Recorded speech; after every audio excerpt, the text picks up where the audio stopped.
नमस्कार दोस्तों, आप सभी का स्वागत है आपके अपने यूट्यूब चैनल शांति निकेतन में।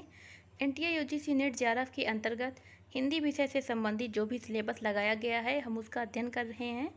आज जो हमारा वीडियो है वो है हिंदी नाटक के संदर्भ में, जिसमें हम अपना पहला नाटक पढ़ेंगे भारत दुर्दशा, जो कि भारतेंदु हरिश्चंद्र जी का नाटक है।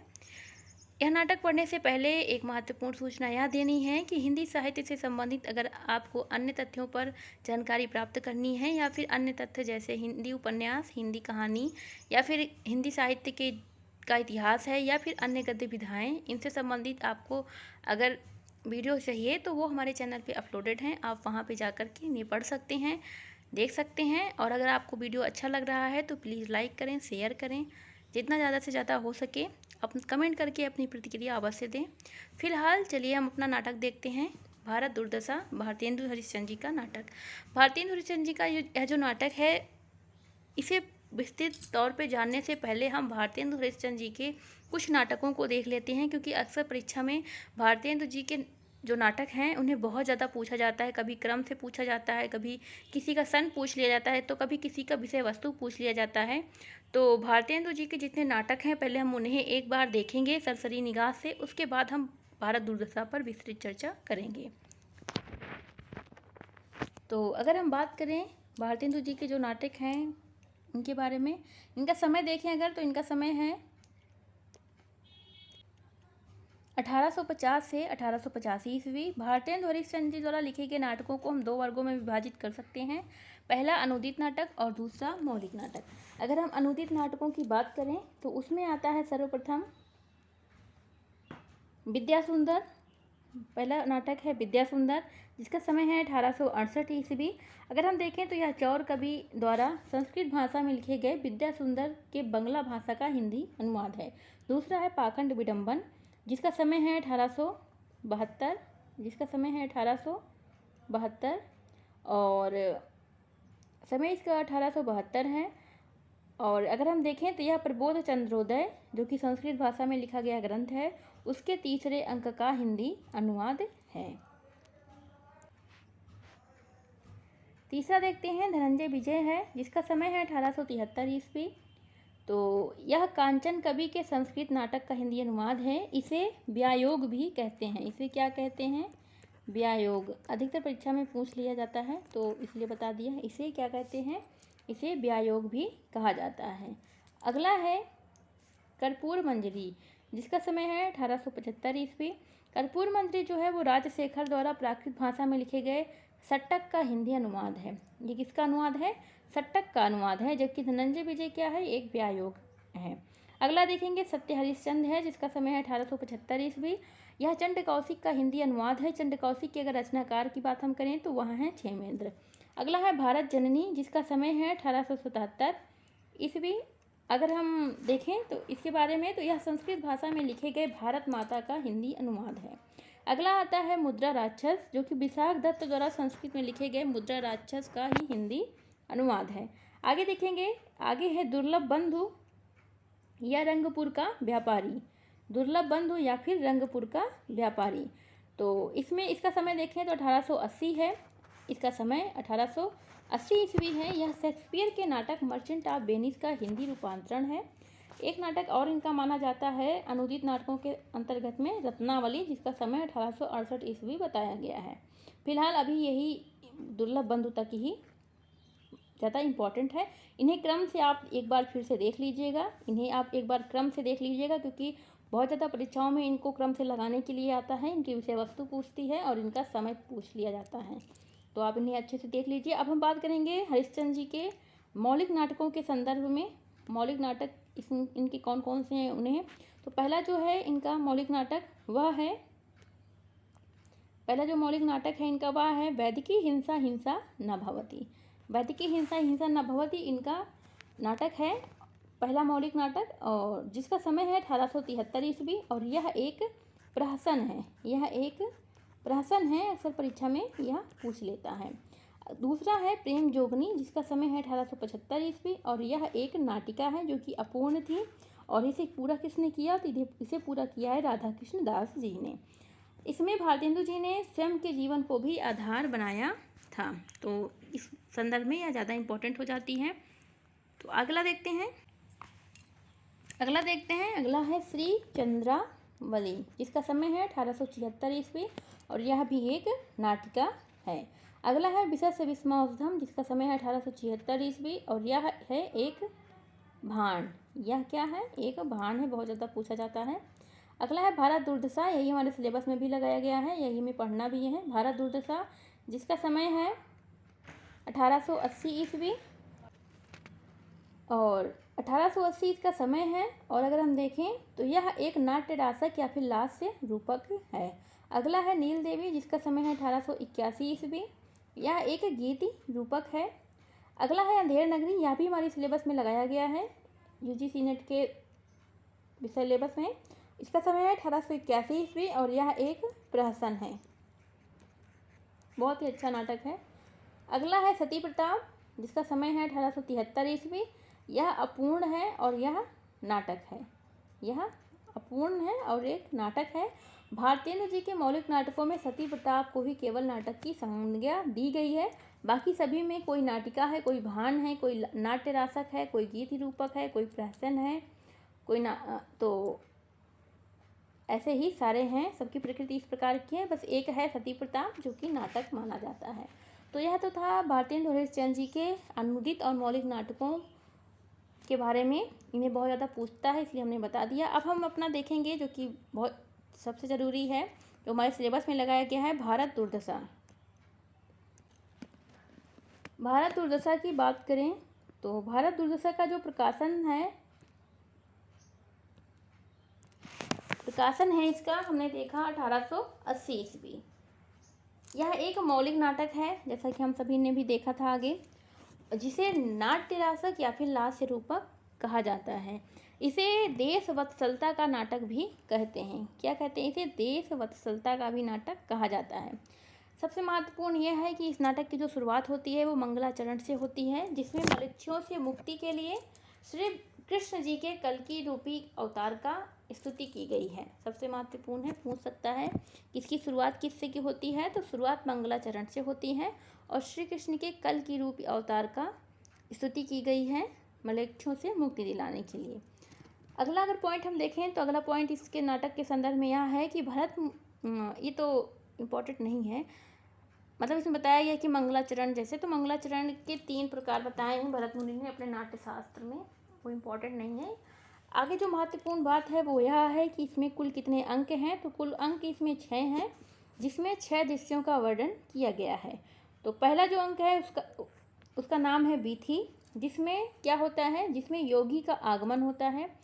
ये बहुत महत्वपूर्ण है कि किसका आगमन होता है, योगी का आगमन होता है, जो कि लावनी गीत के माध्यम से भारत की दयनीय दशा का वर्णन करता है। दूसरा अंक क्या है? दूसरा अंक है शमशान, जिसमें टूटे फूटे मंदिरों का वर्णन किया गया है। इस अंक में नायक भारत का प्रवेश होता है, जो कि गीत के माध्यम से अपनी दयनीय एवं असहाय स्थिति को व्यक्त करता है। तीसरा जो अंक है वो है मैदान, जिसमें कि फौज के डेरे भी हमें दिखाई देते हैं। सर्वप्रथम इस अंक में प्रतिनायक, जो खलनायक है भारत दुर्दैव, उसका आगमन होता है, जो गीत और नृत्य के माध्यम से अपने विचारों को व्यक्त करता है कि वह किस प्रकार भारत को पतित करेगा। इसके साथ ही साथ भारत दुर्दैव का जो सेनापति है सत्यानाश फौजदार, उसका भी आगमन इसी अंक में ही होता है। किस अंक में? तीसरे अंक में, जिसका नाम मैदान है। भारत दुर्दैव और सत्यानाश के मध्य संवाद होता है और यहीं से ही इस नाटक में संवाद का प्रारंभ हो जाता है। आगे बात करें चौथे अंक की, तो चौथा अंक जो है वो एक सुसज्जित कक्ष है। किससे सुसज्जित है? अंग्रेजी सभ्यता से। अंग्रेजी सभ्यता से सुसज्जित एक कक्ष को, एक कमरे को केंद्र में रखा गया है, जिसमें कि रोग, आलस्य, मदिरा, अंधकार आदि का आगमन होता है और भारत दुर्दैव से इनका क्रम वाइज संवाद होता है। तो अगर इसमें देखें तो इसमें मतलब सभी बुराइयां जैसे आलस, सुही, मदिरा, रोग, अंधकार, इन सभी का आगमन किसमें होता है? तो चौथे अंक में होता है, जिसका नाम सुसज्जित कक्ष है। किससे सुसज्जित? अंग्रेजी सभ्यता से सुसज्जित। आलस्य जो है वो गजल के माध्यम से, तो मदिरा राग काफी के माध्यम से, धनाश्री के मेल से, और जो है ये लोग गीत प्रस्तुत करते हैं। इसके साथ ही साथ अगर हम देखें तो इसमें मदिरा को 4 प्रतिमूर्ति के रूप में भी दर्शाया गया है और अंधकार का जो जन्म है वो बताया गया है कि इसका जन्म तमोगुण से होता है। इसे चोर, उलूक और लंपटों का एकमात्र जीवन कहा गया है। अंधकार की इस नाटक में अंधकार के 2 प्रकार बताए गए, आध्यात्मिक और आधि भौतिक। तो इस तरह कुछ बातें मतलब थी। मेन इसमें चौथे अंक में यह है कि इसमें एक अंग्रेजी सभ्यता से सुसज्जित कक्ष है जिसमें कि रोग, आलस्य, मदिरा और अंधकार इत्यादि जो बुराइयां होती हैं उनका आगमन होता है। किसका आगमन होता है? तो इन्हीं सब का आगमन होता है और इनका भारत दुर्दैव से संवाद भी होता है। 5वें अंक की बात करें तो 5वां अंक है किताब खाना। किताब खाना को केंद्र में रखा गया है जिसमें 7 सदस्यों की एक कमेटी है। कितने सदस्यों की कमेटी है? 7 सदस्यों की कमेटी है। जिसमें कौन कौन है? जिसमें सभापति हैं, बंगाली है, महाराष्ट्री है, एडिटर है, कवि हैं और 2 देसी महोदय हैं। ये 7 ऐसे सदस्य हैं जो भारत के पतन को रोकना चाहते हैं। तो उसके संदर्भ में अपने विचार प्रस्तुत करते हैं। जैसे एडिटर महोदय जो हैं वो एजुकेशन की सेना करते हैं, अखबारों में शस्त्रपरक आर्टिकल, लेख, गोले के समान स्पीच, इन सब को मतलब उन्होंने मतलब दिखाया गया है कि किस प्रकार से ये भारत के पतन को रोकना चाहते हैं। जो महाराष्ट्रियन हैं वो सार्वजनिक सभा करके, कपड़ा बुनने की मशीन लगा करके, स्वदेशी कपड़ा पहन करके भारत के पतन को रोकना चाह रहे हैं। जो कवि है वो कोट पतलून का फैशन अपना के या फिर जमुना किनारे कनात खड़ी करना। बंगाली महोदय जो है भारत उद्धार, मेन ये है बंगाली महोदय जो हैं वो भारत उद्धार नामक नाटक के माध्यम से।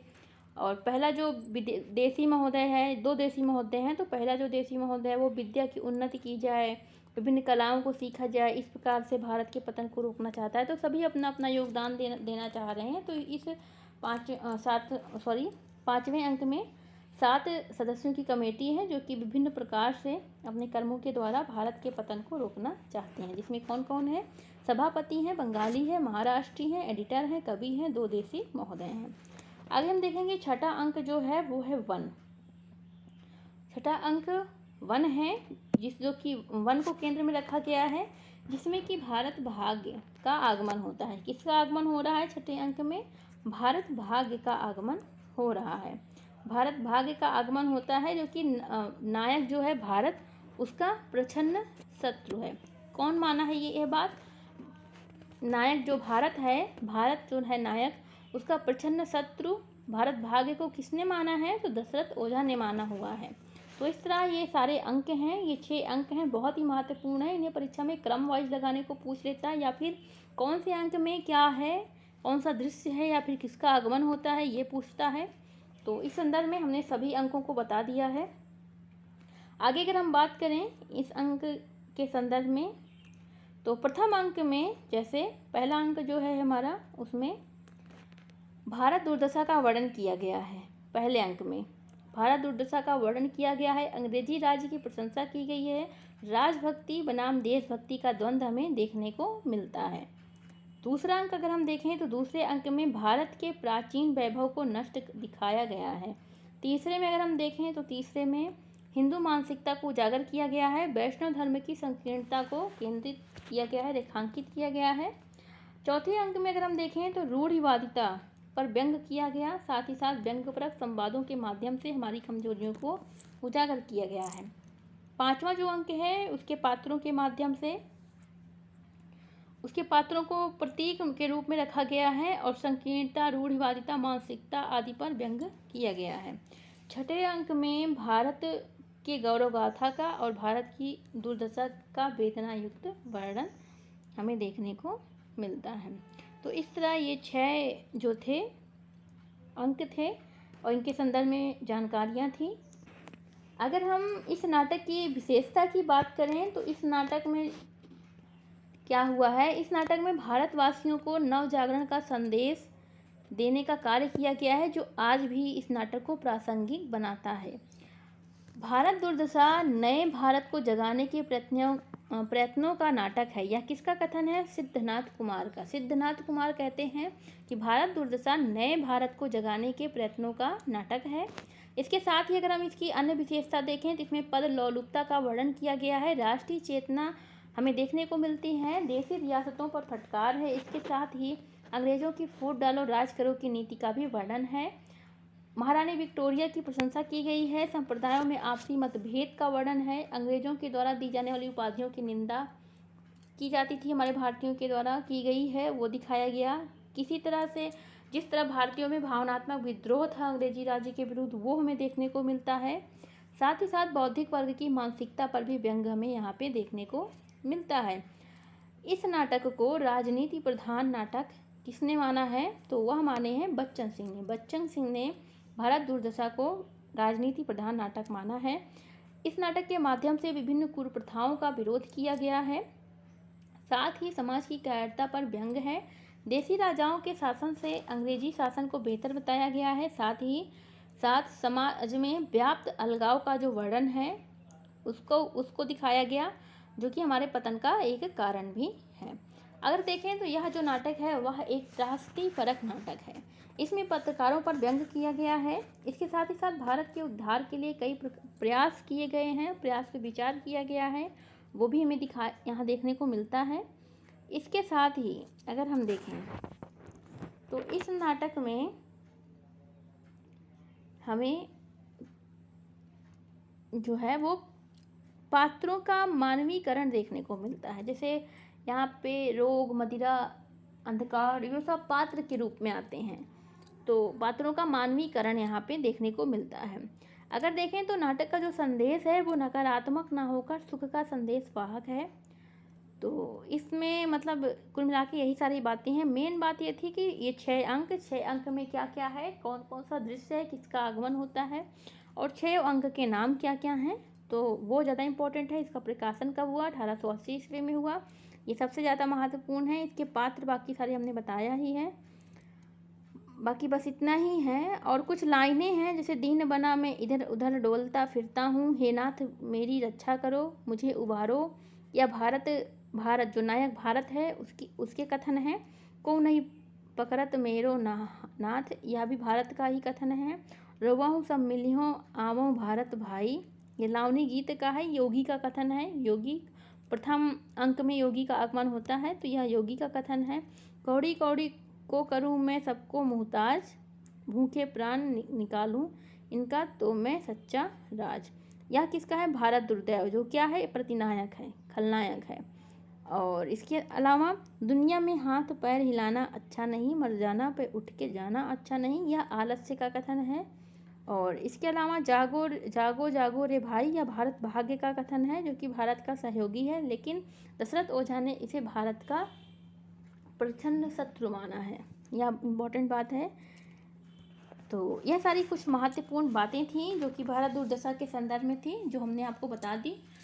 तो फिलहाल इस नाटक के संदर्भ में बस इतना ही। मिलते हैं एक दूसरे नाटक के साथ, तब तक के लिए धन्यवाद। आपको यह वीडियो कैसा लगा अपने कमेंट्स के माध्यम से ज़रूर बताएं। वीडियो लाइक करें, शेयर करें, कमेंट करें। धन्यवाद।